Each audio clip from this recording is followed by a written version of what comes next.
జై పెద్దమ్మ తల్లికి, భారత్ మాతాకి జై శ్రీరామ్. మనం తెలంగాణలో ఈ కాంగ్రెస్ ప్రభుత్వం వచ్చిన తర్వాత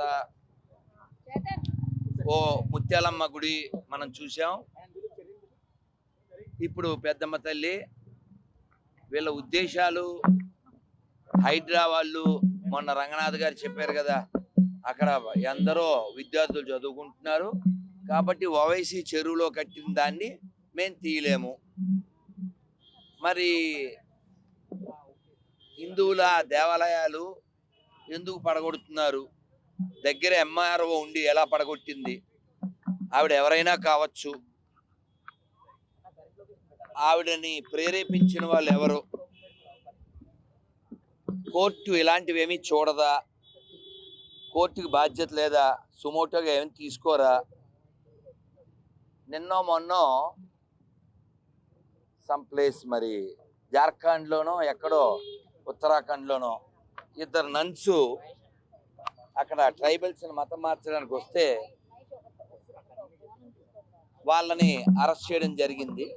దాని మీద మన రాహుల్ విన్సీ అలియాస్ రాహుల్ గాంధీ మాట్లాడుతూ ఇది మైనారిటీలపై దాడి అన్నాడు. మరి ఇప్పుడు పెద్దమ్మ గుడి కోల్చడం ఏంటి? ఎవరి మీద దాడి? దత్తాత్రేయ గోత్రికుడు అని చెప్పుకునే పెద్ద మనిషి మాట్లాడాలా? ఇన్నిటికీ కారణం ఏమిటంటే మన దేవాలయాల నుంచి డబ్బులు పట్టుకెళ్ళి మైనారిటీ అపీజ్మెంట్ కోసం వాడేటువంటి నీచ బుద్ధి కలిగినటువంటి ప్రభుత్వాలు ఉండడం. మీ అందరికి తెలుసు, యాదగిరిగుట్ట దర్శనానికి పైకి వెళ్ళాలంటే ఇదివరకు నేరుగా వెళ్ళే వాళ్ళం, తెలుసు కదా. ఇప్పుడు 500 ఎంతో ఇస్తే పైకి తీసుకెళ్తారు. ఇంకా దర్శనం డబ్బులు. మన దేశంలో సెక్యులరిజం ఎంత చండాలము అని చెప్పడానికి తెలంగాణలో గొప్ప ఉదాహరణ ఉంది. ఏంటది? వేములవాడ రాజన్న గుళ్ళోంచి డబ్బులు గవర్నమెంట్ పట్టుకెళ్తుంది, లోపల ఉండే దర్గా డబ్బులు వాళ్ళు పట్టుకెళ్తారు. ఇది సెక్యులరిజం. కాబట్టి సుప్రీంకోర్టు దీన్ని సొమోటోగా తీసుకుని సెక్యులరిజం అనే పదాన్ని తీసేయాలి. అదొక నపుంసకుల్ని, హిందువులు నపుంసకులుగా చేసేటువంటి వరస్ట్ వర్డ్ అయిపోయింది. ఏ ముస్లిము ఏ క్రిస్టియను ఐఎమ్ సెక్యులర్ అని చెప్పడం. చెప్తే చెప్పండి, మనం అందరం మసీదులో భజన చేద్దాం, హోమం చేద్దాం, చర్చిలో భజన చేద్దాం అని సెక్యులరిజం ఉందని నిరూపించాలంటే వాళ్ళ తప్పే ఉంది. వాళ్ళ తప్పే ఉందమ్మా. మీరు మొన్న కన్వర్ అది యాత్ర జరుగుతుందా ఎక్కడ? మధ్యప్రదేశ్ లో కావడి. మరి వాడెవడో లారీ కింద పడ్డాడు. నేను స్టేటస్ పెట్టా, వాడి మతనిష్ట చూడండి, సిగ్గులేని హిందువులారా. మనకి బొట్టు పెట్టుకోవడానికి సిగ్గు, నిజం చెప్పడానికి సిగ్గు, తిరుమలలో గోంది చెప్పడానికి సిగ్గు. పార్టీ కుక్కల్లా ఉండే హిందువుల వలన ఇది జరుగుతుంది. మీరు గమనించవచ్చు, ఎనాలిసిస్ చేయండి. ఇంతకుముందు ఏ గవర్నమెంట్ ఉందో ఆ గవర్నమెంట్తోనే ఇక్కడ ఓవైసీ బ్రదర్స్ ఉన్నారు. అంతకుముందు ఉండే గవర్నమెంట్తో ఓవైసీ బ్రదర్స్ ఉన్నారు.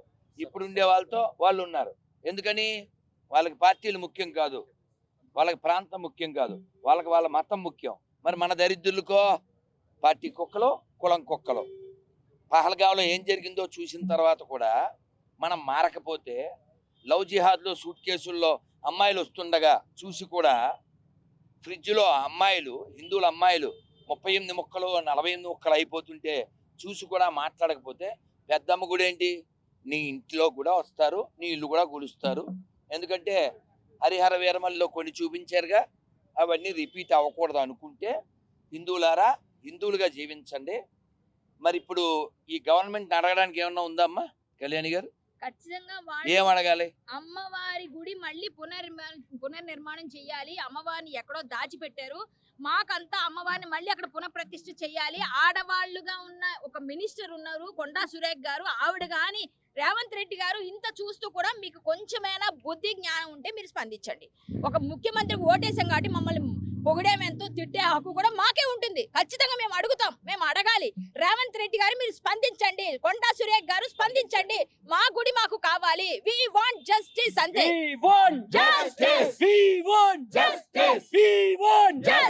భారత్ మాతా మాతా కీ జై! వందే మాతరం! వందే మాతరం! భారత్ మాతా కీ పెద్దమ్మ తల్లి గుడిని కూల్చిన ఆ అధికారిని వెంటనే సస్పెండ్ చేయాలి. సస్పెండ్ చేయాలి. ఆ గుడిని కూల్చిన అధికారిని వెంటనే సస్పెండ్ చేయాలి. సస్పెండ్ చేయాలి. అధికారిని వెంటనే సస్పెండ్ చేయాలి. చేయాలి. మా గుడి మాకు కావాలి. కావాలి కావాలి. మసీదులు కూల్చలేని మీరు గుడులు కూల్చే అధికారం మీకు లేదు. లేదు లేదు. గవర్నమెంట్ స్థలాల్లో మసీదులు చర్చిలు ఉన్నాయి, అవి కూల్చి మా గుళ్ళ వరకు రండి. అంతే, అప్పుడే రావాలి. మీకు దమ్ముంటే సిగ్గుంటే అవన్నీ చేసి మా వరకు రండి. ప్రతి ఒక్కరు గుర్తు పెట్టుకోండి, ఇంకొకసారి ఓటు వేయకూడదు. గత ప్రభుత్వం ఉన్నప్పుడు ఇట్లాంటివి జై భవానీ. వీర్ శివాజీ. రేవంత్ రెడ్డి సర్కార్ వచ్చిన తర్వాతనే ఆల్రెడీ సికింద్రాబాద్ లో ఉన్నటువంటి పోచమ్మ టెంపుల్ కూడా అలానే చేయడం జరిగింది. ముత్యాలమ్మ టెంపుల్ అయినా కావచ్చు, శంషాబాద్ లో కూడా. సో ఈ ప్రభుత్వం మీద మీరు ఏం చెప్తారు అసలు? లేదు, వాళ్ళ డిఎన్ఏ అదే కదా. హిందువుల్ని చేల్చడం, దేశాన్ని చేల్చడం, కులాల వారిగా హిందువుల్ని విడగొట్టడం, చెడగొట్టడం, ప్రాంతాల వారిగా విడగొట్టడం, వాళ్ళ డిఎన్ఏ అది కదా. దేశాన్నే చేల్చగలిగిన ఘనా పార్టీలు హిందువులు వీక్ చేయడం కోసం ఈ ప్రభుత్వం పనిచేస్తుందని మనకు కనబడుతుంది కదా. సో ఈ రోజు అయితే 300 బోనాలతోనైతే అంటే ఆడపడుచులు అందరం రావడం జరుగుతుంది. ఖచ్చితంగా ప్రతిష్టాపన చేసే వెళ్తారా మీరు ఇక్కడ ఈ రోజు అమ్మవారిని? ప్రయత్నం అయితే చేస్తున్నామమ్మా, చెయ్యాలి. మా ప్రయత్నం మేము చేస్తాము, కానీ ఇక్కడ ప్రభుత్వం పోలీసులు పెట్టి మమ్మల్ని అడ్డుకుంటుంది. ప్రభుత్వం దీన్ని పెద్ద చేయకుండా మీరే బాధ్యత తీసుకుని అమ్మవారిని మళ్ళీ అక్కడ పునఃప్రతిష్ఠ చేసి మీ గౌరవాన్ని కాపాడుకుంటారని మేము ఆశిస్తున్నాము. లేదు, ఇది కోర్టు ద్వారా అయినా తేల్చుకోవడం జరుగుతుంది.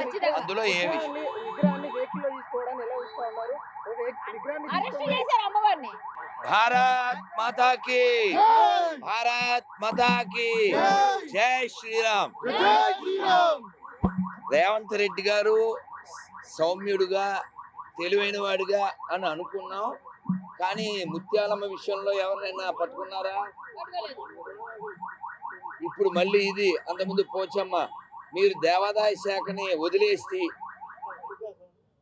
తెలంగాణలో కొండా సురేఖ్ గారు దేవాదాయ శాఖ వదిలేసి గవర్నమెంట్ ఆఫ్ తెలంగాణ దేవాదాయ శాఖ మాకు వద్దండి అని వదిలేస్తే అది హిందువులు చూసుకుంటారు. ఎందుకంటే మీరు మసీదు మీద పెత్తనం చేయలేరు, చర్చిల మీద పెత్తనం చేయలేరు. మొన్న ఇఫ్తార్ విందుకి ఎంత ఖర్చు పెట్టారు రేవంత్ రెడ్డి గారు? ఎవరి పైసలు అవి? పాత బస్తీలో కరెంటు బిల్లులు వసూలు చేయలేరు. కాబట్టి ఇక్కడ మారవలసింది ప్రభుత్వం, లేదా ప్రభుత్వాన్ని మార్చవలసింది హిందువులు. ఎందుకంటే కాంగ్రెస్కి నోకలు చెల్లి అయినా ఇక్కడ ఏదో రన్ చేస్తున్నారు. Next what is going on మనకు తెలుస్తుంది. కానీ హిందువులకి గత 100 ఏళ్ళు పైబడి అన్యాయం చేసినటువంటి ఈ పార్టీ ఇప్పుడు కూడా తెలంగాణలో ఇదే అన్యాయం కొనసాగిస్తుంది. దీన్ని తీవ్రంగా ఖండిస్తున్నాం. దీన్ని కోర్టు సుమోటోగా తీసుకుని వెంటనే అమ్మవారి విగ్రహం వెనక్కి తేవాలి, లేదా పరిణామాలు తీవ్రంగా ఉండబోతాయి. ఇది పెద్ద చేయకూడదని గవర్నమెంట్కి, కోర్టులకి విజ్ఞప్తి చేస్తున్నాం. అది ఇక పైన బాల్ ఇన్ యువర్ కోర్ట్.